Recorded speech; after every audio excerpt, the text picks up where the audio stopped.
So in this one, I actually want to go into some of the legal processes and what happened after that night when my father kicked in the door and we ended up spending the night at the hotel. If you didn't see that video, it's going to make a lot more sense if you see that part of it. So just go ahead and click up top. I'll have the link somewhere up here.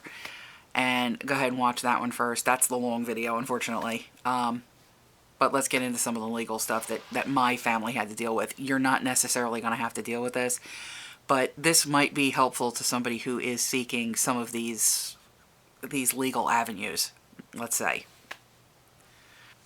So when the cops showed up that night, one of the things that they told my mother to do was to go the following day to the magistrate and file a report.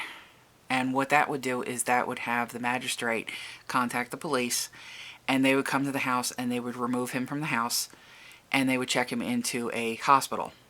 So at that point, he was being involuntarily committed. So they did come back and they picked him up. They took him over to the hospital where he was getting his radiation and chemotherapy. It was just easier to do it that way because he still needed to get his treatments. He was locked up in a psychiatric ward. Now, this is not a psychiatric illness. Okay, he wasn't dealing with a psychiatric issue. It was a brain tumor. But they still had to lock him up in the psychiatric unit because it was a lockdown facility. He wouldn't be able to get out, and there would be people there for him to talk to and things of that nature so that he could start to work some of this stuff out. He wasn't there long. I guess probably maybe a week. Okay, he was there. So my mother ended up going down. She did that. She got him involuntarily committed. The next step for her and for me was to get a restraining order. This was particularly difficult for me because he was my father, and I hated the fact that I had to pull out a restraining order on my father. But we needed to have that piece of paper because if he did get out of the hospital, or if the hospital made a mistake and cut him loose, or anywhere down the line, if he was cut loose from any place that he ended up having to be, we didn't want him to come home. He had gotten to a point where he was so violent and he was so uncontrollable, we could not take care of him anymore. Nobody was willing to help. Nobody tells you that these kinds of changes are possible. Nobody's willing to give you any assistance, and anytime you tell somebody that this stuff is happening, they turn around and they say, oh, but he's sick. Well, we know he's sick, but he's also dangerous. The fact that he's sick doesn't make him less dangerous. He was a big man. He was stronger than both me and my mother. My mother is mildly handicapped, as I said. She walks on a cane. And she's, a little hunched over because she's got spinal stenosis. And neither one of us could take care of him anymore. He had gotten so demanding and so violent. And the violence is really what bothered us. We could handle everything else. I mean, it was, we could really seriously handle everything else. But once he became violent and once he started to make these plots against my mother, he had to go. So we got the restraining orders to ensure that they wouldn't force him home again. And we were thinking about the rehab facility where he managed to trick them into releasing him early. And he did trick them into releasing him early. So we wanted to make sure that he couldn't do that again. Okay? So we had the restraining orders done. We had to go. When you get a restraining order, a lot of people think that you just go in and you get a restraining order and bibbidi bobbidi boo, there it is, I've got my piece of paper, stay away from me. It doesn't work like that. We went in and we filled out the forms for the paperwork, and it was a pretty generic paper. You had to explain on the paperwork why you were doing this, yada yada yada, and you would go in and you would sit before a judge. And this was a hearing, and ours happened on the same day. I don't know if it's the same way in every state. But we went in and we sat down and we had to state our case to the judge. Me and my mom had separate restraining orders, but he pulled us up at the same time because they were aimed at the same person. Unfortunately, the judge was not very receptive. We did end up getting our temporary restraining order, but we got a tongue lashing from the judge as well, because he decided we were just trying to throw out a little old man. That's not what we were doing. That was not what the situation was. And it made my mother and I both feel guilty but also really, really afraid because we thought for sure we're not getting the restraining order. So we ended up having to hire a lawyer. Me and my mom used the same lawyer. She was actually a family lawyer, so she dealt with divorce and things like that. So this was like, it fit into what she did. She also happened to be a really, really high-ranking lawyer. Like, everybody knew her, and she was really good at what she did. So when we actually had to go back for the regular hearing, which I think was 1 or 2 months later, when we had a temporary restraining order, but now we had to go get the official one that would last for a year. So we had the lawyer, and she came in with us. We were granted the restraining order, and it was the same judge. It was the same judge when we went back. And he actually, like, gave his condolences and said that he was sorry we were going through what we were going through. But at least we had this lawyer there to let this judge know that we were serious and that there was a reason. She gave him all the reasons and let him know everything that was happening. And all of a sudden, his feelings towards the situation were a lot different. So we did get the full restraining order, and that was good for a year. What that means is that we would have to go back in 1 year and do it again. We'll get to that later.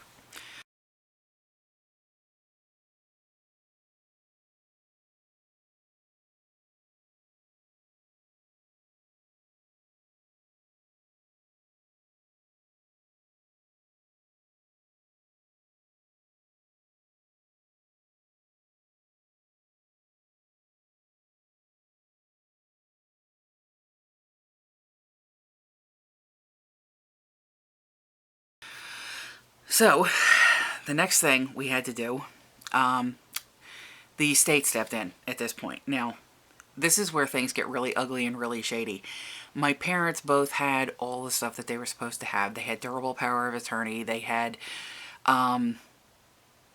just everything you're supposed to have, they had. I know durable power of attorney was the big one for this one. And my mom went up, and the state had taken over, and they were deciding what they were going to do with my father.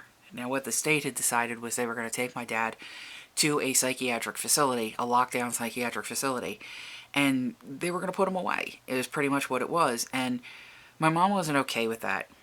It's a state facility. She wouldn't be able to visit him. She wouldn't get any updates on his care. He wouldn't be getting his cancer treatments, and she wouldn't be kept up to date as to what was happening with him.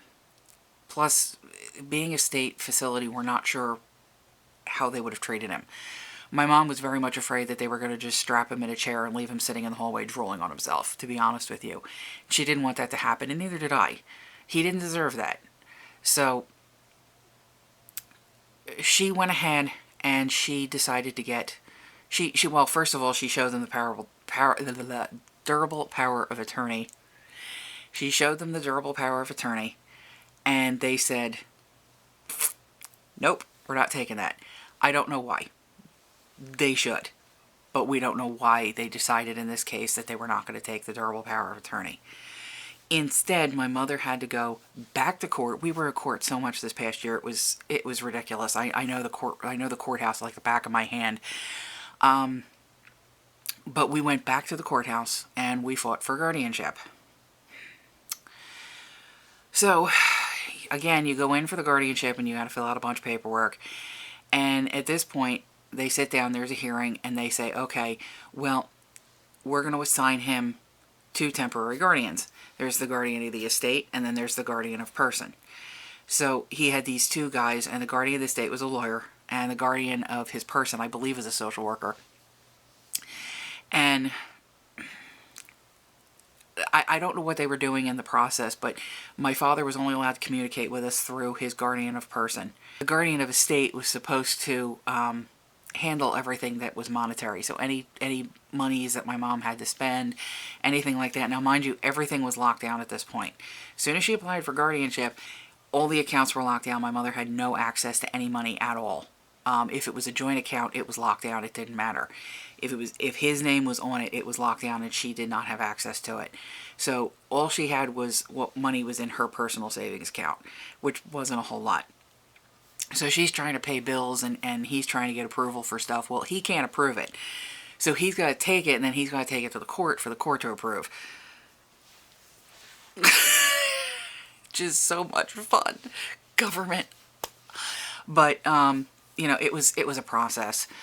And we went through all this, and I guess that lasted a couple of weeks. And then we went back to court again, because now they had to have the full-on hearing. Now, I didn't have to be there for the hearing, so I wasn't present for it. My father was not, at this point, allowed to go to the court. And I skipped the whole part of this. When we kicked in the guardianship, he was moved to a skilled nursing facility with a memory unit. And the memory unit is what he needed. Now, memory units in a nursing home pretty much are for like Alzheimer's patients and things of that nature. Now, my father didn't have Alzheimer's, but they were treating him in a manner as you would treat Alzheimer's, because it was a brain issue. It was a neurological thing. So he was now over in a skilled nursing facility. He had his own room, and he, you know, he was being treated there. He was secure, he was safe, and he was in a good place with activities. He wasn't locked up in some place drooling on himself, which was what we wanted. So now my mom had to go back to the hearing for guardianship, and she needed to have what would become permanent guardianship until it was relinquished or until he passed. He was not able to show up at the courthouse, so he had to do it over the phone. Now, this is where the fun part comes. My mother was told that the lawyer would sit with him at the nursing home, and they would do it over the phone in the courthouse. And my mother had to physically be at court.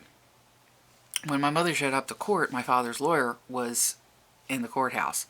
And my mother says to him, she says, I thought you were going to be at the nursing home with my husband. And he says, yeah, he says, I think it would be better if I was here. And my mother looks at him and she goes, you're afraid of him, aren't you? And the lawyer looked at her and he says, yeah. He says, I'm very afraid of him. Apparently at some point my father had lashed out at the lawyer and scared him half to death. I don't know if he started yelling or screaming. I don't know if he threw something at him, but whatever it was, it really scared this lawyer. And he wouldn't go see my father anymore. He would only deal with him over the phone and on the court date instead of sitting there with him. He came to the courthouse. Both of the temporary guardians suggested that my mother be given guardianship. She was granted guardianship. My father actually agreed to it. Yeah, my father actually agreed to it, and he was completely okay with it. Again, he was under another delusion. She's named the guardian. She was given guardian of the estate, and she was given guardian of his person. The accounts were still locked down. The accounts stayed locked down. It was very difficult to deal with finances and everything over the past year because everything has to be approved by the court. Once you become guardian, if you're touching something that's considered his estate, even though it was a joint account and even though a lot of the money in there was hers, because his name was on it, she had to have everything approved by the court. It was a mess. And of course, it didn't get any better once he died. But she was named the guardian. Now, at this point, my father, this is where the delusion comes in, my father figured that he was home free.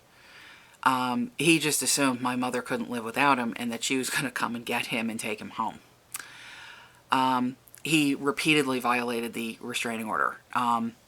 He didn't show up at the house, but it was a no-contact restraining order. My mother was allowed to contact him, so she was allowed to visit him, and she was allowed to call and things of that nature.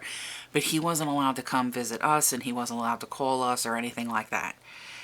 He did it anyway. He called repeatedly, and I actually have the audio from all of his phone calls, but I'm not going to play them because it's personal, so I'm not going to play them on YouTube. But it's he did this repeatedly, and he kept calling her, when are you going to have the restraining order taken away? When are you going to come take me home? And he kept on doing this, and my mom kept explaining to him, you can't be calling, you're violating the restraining order. She didn't call the police because if she did, they would have gone to the home, they would have picked him up, and they would have thrown him in jail.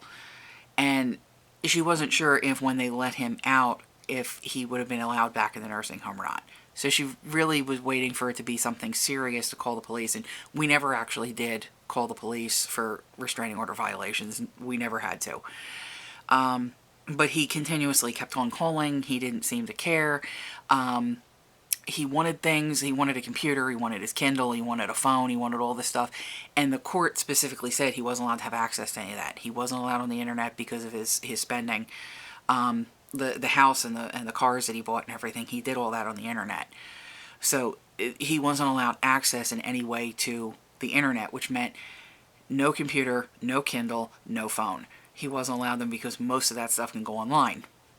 So he kept on calling and telling her, I need this, I need this, I need this. She kept on saying, you're not allowed to. And he says, I don't care what the law says. At this point, he now believed that he was above the law, that, that didn't apply to him. All this paperwork, all this stuff, all the rules that the court put into place, none of that applied to him. And he kept on telling my mom, I don't want to hear about the court anymore. It didn't matter. Whatever he believed, it didn't matter because it's the law. She had to do what the law said. And we didn't want to give him a cell phone because he'd be calling us at 3 o'clock in the morning. He'd be calling us at all hours of the day and night. And we really didn't want that. Our anxiety levels were extreme. During the entire duration of this, we were constantly, to give you an idea, I would go around the house before I went to bed at night. And towards the beginning, it was even worse because I would come down in the middle of the night to do the same thing. But I would go around and I would check all the doors. I'd look out all the windows.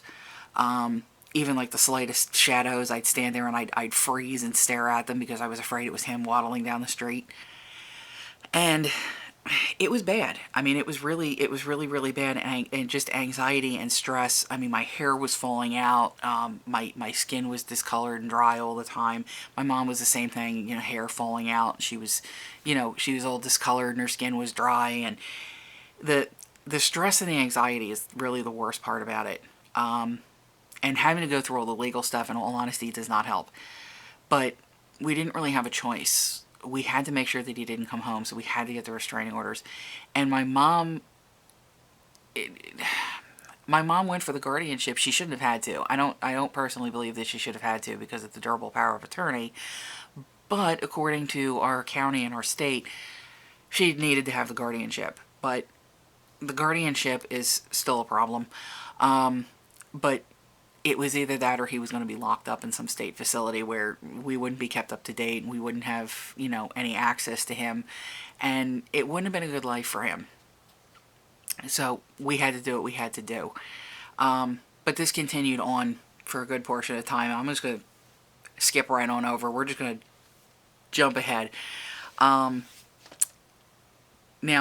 this is the continuation of the story. And there's still more legal stuff.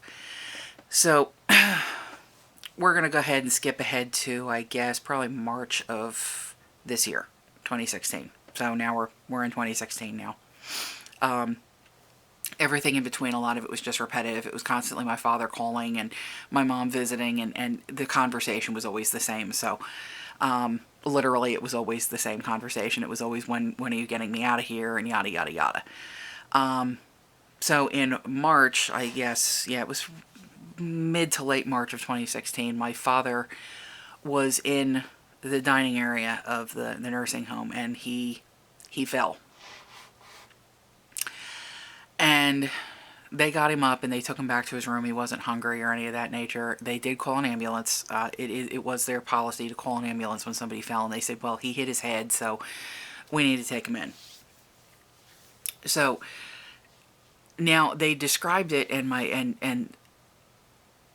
we weren't sure at first because my father liked to pull. He liked to pull stuff. Okay, and he was doing fairly well while he was at the home before he fell, and we were kind of like on the edge as to whether or not when he fell, if he did it on purpose to get attention, because he was an attention getter. He was used to tell my mom, like, my mom went in and she had a pacemaker put in, and he actually told the nurse that she was doing it to get attention. Yeah, she went and had a pacemaker put in because she wanted attention, But he was the one that used to do that kind of thing. So when he fell, it was kind of bizarre. And they said, well, like 1 minute he was standing there and then he just sort of crumbled and went down onto the ground. And they said, and my mom made the suggestion, is it possible that he did it on purpose? And they said, well, yeah, it's possible, but... Well, they released him from the hospital. They brought him back to the nursing home. And he was complaining about not being able to really use one side of his body. It was just a couple days later he's complaining about this, that he can't really use one side of his body. And my mom tells me that, and she's like, I don't know what to think. And I looked at my mom and I said, Mom, he had a stroke. There's no doubt in my mind, we don't know if he did. We have no idea at this point if he had a stroke or if he didn't have a stroke or what the story was. So my mom goes up to visit and everything, and as soon as she comes in the door, they run up to her and they say, you know, we really need to start talking about hospice. Which, of course, makes my mom freeze. She's like, hospice? You know, we've been dealing with this for, you know, over a year now, and the prognosis is they usually say 1 to 3 years, and it varies for a lot of people. Now, with him, he'd been a little over a year. And they told my mom, they said, yeah, we need to talk about hospice. He can't use one side of his body. The usage in his hands had dropped from the 30% usage that he had a couple videos back to, you know, not really being able to use his hands at all. He was no longer trying to escape. I mean, he was constantly making escape plans. He tried to get himself into another nursing home, and he did like all this weird stuff, and he wasn't doing any of that anymore. And my mom told me all the symptoms, and I just said, Mom, he had a stroke. So when hospice got there, my mom mentioned that to them. She said, you know, my daughter seems to think that he had a stroke. And the hospice nurse looked at her and she said, he probably did. At that point, there's not much they can do about it. It didn't kill him. We don't know what kind of damage it actually did, what part of it was the illness that he had, what part of it was stuff that was happening already, and, you know, what part of it was the stroke. My father did have a heart condition. I think I mentioned it before, but he had double bypass and valve replacement. So jumping from that to a stroke really was not a big, humongous jump, especially with the kind of terror he'd been putting his body under over the past year. You know, he went from, you know, stuffing his mouth completely to not eating at all, and then stuffing his mouth like crazy and then not eating at all. So it was a lot of stress on the heart. All the drugs were probably a real stress on the heart. And I'm thinking things just weren't working properly, and he ended up having the stroke. So he's already got problems in his brain, and I'm sure it just was not a far trip from that to the stroke. So they set up hospice. Hospice came in, they talked to him, and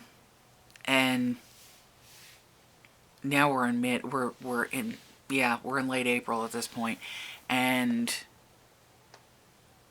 they did what they had to do. They stopped. Hospice is, they come in and they make you comfortable. Okay, so they stopped all of his treatments, any medications that he was on, any appointments that he had, they canceled. He was no longer being taken to the VA for treatment. He was not being given any of the medications that they were trying to send. All he was really being given was medications to deal with the pain and just to make him comfortable. He was officially in hospice for about a week and a half, tops.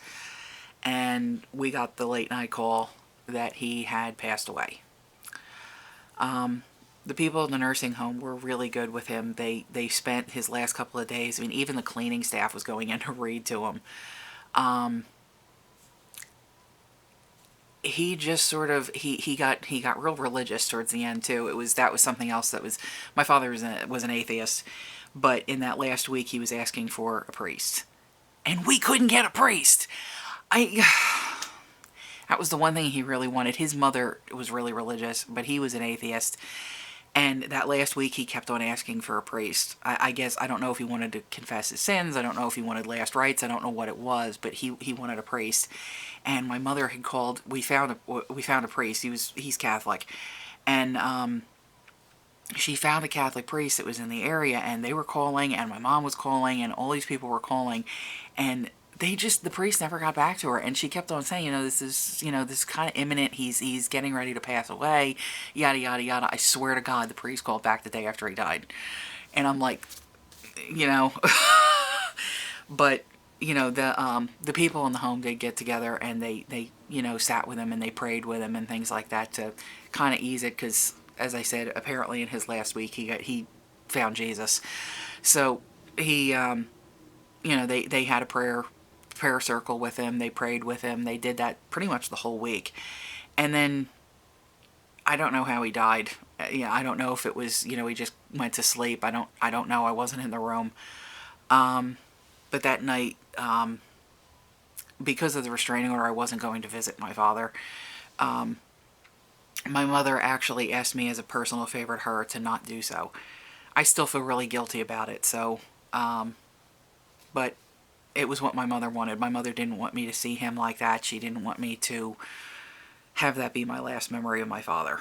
So I hadn't seen him in a while, and I had actually never seen the nursing home. So that was my first time, and they sat us down in the hallway, and we were waiting and everything, and we were waiting for them to show up from the funeral home, because the funeral home was going to take him for an autopsy, and we were having the autopsy done because of he was in Vietnam, and we needed to have the autopsy to look for Agent Orange, and I will get into all that in another video.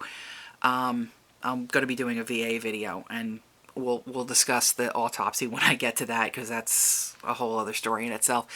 But the funeral home guy showed up, and they came out with a stretcher, and he was on the stretcher, but I didn't actually see him. They draped him in this like thick purple, like velvety kind of thing, and they wheeled him out, and they took him to the funeral home. So we made all these arrangements, and I'll put another link to my father's military honors. But what they did with the military honors was, we actually went, it was me and my mom showed up for the kind of mock funeral, and our next door neighbor came with her youngest daughter, and they set us up in this really nice little room. It was like a pseudo chapel kind of thing, and they set us up in there while the guys from the army and everything were setting up their stuff, and the Patriot Guard was there, and they were setting up their flag line and all, and we were in there, having our moment. And his casket was, his casket was draped in a flag. So they waited for us all to go outside, and we were going to wait outside.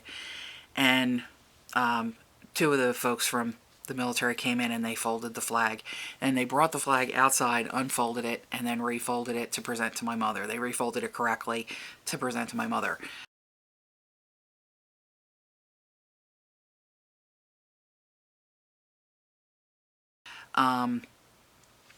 When that whole service was over, we had to go back into the building.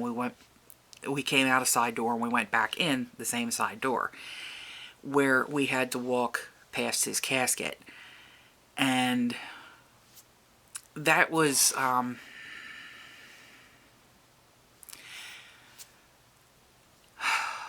getting a little blurry. That was the worst part of the whole thing. As I had stated earlier, my father was a big guy. He was about 6'1", and he was always heavy. He was always a heavy guy. The last few years he wasn't quite as heavy. He had like a little belly, but he wasn't like humongous like he used to be. He was always very, very large. And the last time I had seen my father, he was humongous because of the steroids and the constant eating and everything. He was huge. He was just huge. He was round. He was very, very round. And that was the last time I had seen him. And when we came back in and we saw the casket, my father was being cremated. So they didn't have him in a casket. He was actually in a large, cardboard box. And all I could think of was I used to work for a gun store. And I did shipping and receiving for the gun store, and we used to get these rifles in, just for inventory, and they were in these big brown boxes. And I stood there and I looked at it and I said, that looks like one of the boxes from that job. Unfortunately, that's exactly what it looked like. And it was small. He hadn't been cremated at that point. It was actually his physical body was inside that box. It was not, he hadn't been cremated yet. This was the services prior to the cremation. He was going to be like 2 or 3 hours, and they were going to be cremating him. So I stood there and I stared at this box with just my mouth open. And the box was only maybe about that tall. From the table to the very top of the box, it was about maybe that tall. And I mean, it was still 6'1". I mean, he didn't shrink, but he was so small. And I looked at my mom and I said, Mom, I said, the box is so small. And my mom said, that last 2 weeks or so, my father's throat had closed up. And he was losing all his muscle strength and everything. And again, it may have been from the stroke. He wasn't able to eat or drink or anything like that. And he was pretty much starving. And my mom said to me, she said he looked like, she said he looked like a starvation victim. She said you could see the bones in his arms and his face. She said his face was like a skull with skin stretched over it and all.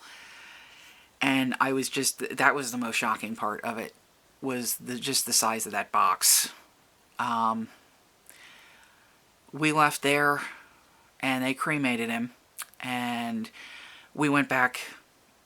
I guess it was 2 days later that they released the ashes, and we collected the ashes, and we did scatter them. We didn't keep the ashes. I took him down to the beach, and we scattered his ashes in the ocean, and that was pretty much that. So that's actually the whole story, and that's all the legal aspects and everything.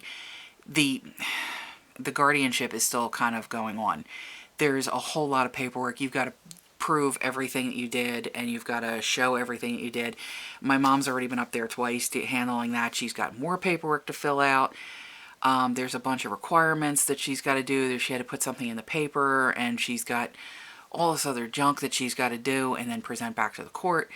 And then they'll dissolve the guardianship, and then she can start probating the will, which thanks to my lovely county, it takes over a year to probate a will. And it's a simple will. He left everything to my mother. He didn't leave anything to me. It was, he left everything to my mother. If something happened to my mother, everything would be left to me. So it's a simple will. But it's, we were told it's going to take over a year to probate, and my mom's actually got a friend that she goes to the gym with who, her husband died about 2 years ago, and it took about a year and a half or so for them to probate his will, and again, it was another simple will. He left everything to his wife, so I don't know.